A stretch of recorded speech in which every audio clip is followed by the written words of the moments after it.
Ғылымды дамыту әуелі мектеп қабырғасынан басталу керек. Абайша айтқанда, талап қыла артық білуге, артық ғылым кітапта. Біз елдегі орта білімді айтқанда, әсіресе Назарбаев зияткерлік мектептерін үлгетіп жатамыз.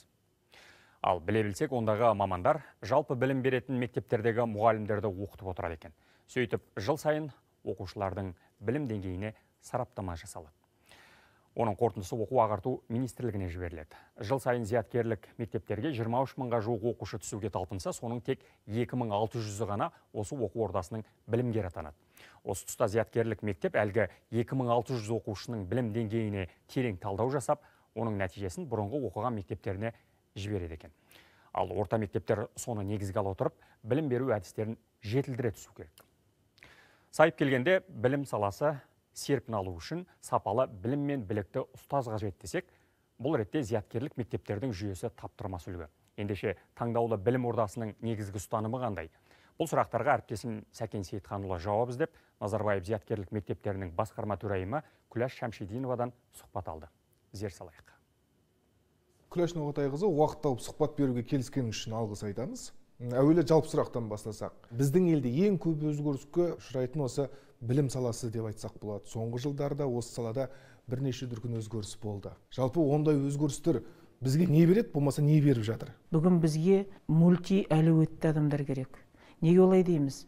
Мына соңғы кезде эксперттер айтып жатыр. Мына робототехниканың келуі дүние жүзінде 2025-26 жылдарға қарата 85 миллион жұмыс орнын ығыстырады дейді. Бірақ ол жұмыс орнының орнына робототехникадағы революция жаңа 97 миллион жұмыс орнын алып келеді дейді. Яғни сол келген жұмыс орнында жұмыс істеу үшін қажет дүниеге дайындауымыз керек. Біздің мектепте оқып жатқан балаларды бүгінгі біздің өмірімізге емес, ертең олардың болашақта болатын, ертең ана еңбек нарығында барғанда өзінің орнын тауып, жұмыс істей алатындай жағдайға келуіміз керек. Сондықтан да білім ол өзгермей тұрмайды. Осы жерде менің айтқым келіп отырғаны, біз пәндік білім беріп келдік. Бүгін біз айтамыз, енді пәндік білім ғана емес, пән аралық білім деген бар білім. Бұл не? Бұл химия, физика, биология, математикадан алған білімдерді кіріктіру мәселесі. Одан кейін білімді шынайы өмірмен байланыстыра білетінді білім керек бізге. Одан кейін барып алған біліміңді өзіңнің күнделікті тұрмысыңда, практикаңда, тәжірибеңде қолдана алуың керек. Міне бұл білімнің енді 4-ші түрі. Міне сондықтан да білім берген кезде, мына жаңартылған білім бағдарламасы туралы айтып отырсыз ғой сіз, өзгерістер көп деп. Біз бұл жерде химиядағы Менделеевтің таблицасы ешқайда кеткен жоқ. Математикадағы таблица ешқайда кеткен жоқ. Ньютонның заңдары ешқайда бәрі орнында тұр. Бірақ күтілетін нәтиже өзгерді. Біз енді білім деген бұл пайдалану мәселесіне қарата шығып отыр. Осы сіз айтып отқан дүниелер сіз басшылық жасайтын білім ордаларында негізге алына ма? Балаларға білімді берген кезде біз бастапқы кезде тіпті балаларды оқулықсыз оқыта бастадық. Балаларды ізденуге үйретеміз. Мына ақпараттар ағымы, үлкен ақпараттар ағымының ішіне қажет нәрсені алуға үйретеміз. Бұл әлдеқайда қиын дүние. Мысалы, балалар бір ғана оқулықпен оқымайды.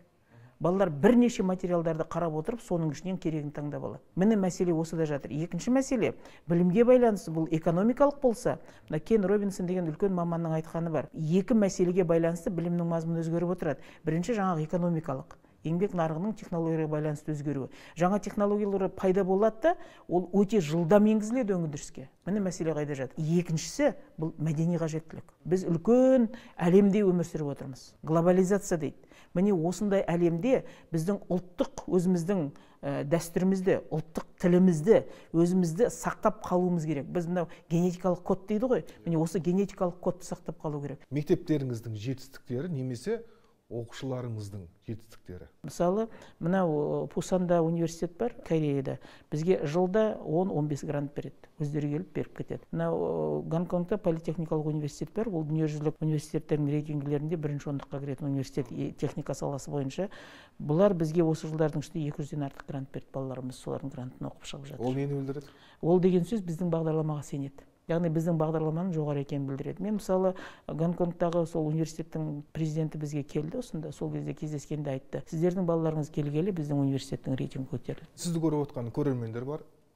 Соларға айта кетсеңіз, сіздердің мектептеріңізге келу үшін бала қандай болу керек немесе талап қандай? Яғни біздің мектепке түсу үшін негізінен біздікі мынау жаратылыстану математика бағыты болғандықтан осы жағына бейім балаларды әкелген дұрыс. Бұл мәселе біріншіден. Екіншіден, біз балалардың оқуға талапты болу керек, оқуға ынталы болу керек, мотивациясы өте жоғары болу керек. Қай сыныптан бастап келеді? Біз 7-ші класстан бастап қабылдаймыз. Қазір мінекей 1-ші, 2-ші, 3-ші наурыз күні бізде конкурс іріктеу болады келесі оқу жылына. Балалар қазақ тілді балалар қазақ тілінде тапсырады, орыс тілді балалар орыс тілінде тапсырады. Сіздердің жаңа айтқан білім жүйелеріңізді орта мектептерге қолдануға бола ма? Әрине болады. Біз сондықтан да мынау трансляция мәселесімен айналысамыз. Бізде қазір 2000-нан артық тірек мектептеріміз бар.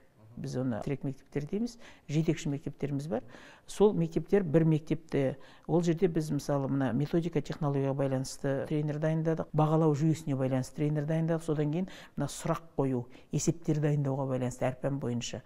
Бұл тренерларды дайындаймыз да, бұлар өз мектебін, одан кейін жанындағы 10 шақты мектепке көмектесіп отырады. Демек, сөзіңізден ұққаным, қазірдің өзінде орта мектептерге рет-ретімен сіздердің үлгілеріңіз көрсетіліп жатыр, насихатталып жатыр. Әрине. Жақсы.